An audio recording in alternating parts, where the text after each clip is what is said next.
এবং সবচেয়ে ভয়ঙ্কর ব্যাপার হচ্ছে আপনি যখন কারোর উপর জুলুম করেন, ওই মাজলুম আর আল্লাহর মাঝখানে কোনো ফারাক থাকে না। আল্লাহ ওই ফারাকের পর্দা উঠায় নেয়, দোয়া করলেই ওটা আরশে যেয়ে কবুল হয়ে যায়। খবরদার, মজলুমের কান্না কখনো বৃথা যায় না। জীবনের কোনো না কোনো সময়ে এর প্রায়শ্চিত্ত আপনাকে করতে হবে।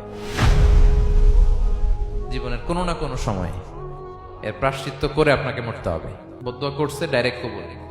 খবরদার আমার পেনাঙ্গের ভাইয়েরা, আমরা যেন জালিম না হই। In it's any form, operation in it's any form, যেই কোনো ভাবে, যেই কোনো ক্ষেত্রে, যেই কোনো ধরনের হইতে পারে জুলুম। কাউকে আপনি ছোট্ট কোনো কাজে ঠকালেন, বন্টন নীতিতে ঠকালেন, হ্যাঁ, জমি মেরে দিয়ে ঠকালেন, আমানত মেরে দিয়ে ঠকালেন, ইন ইটস এনি ফর্ম যদি জুলুম করে থাকেন, খবরদার, মজলুমের কান্না কখনো বৃথা যায় না।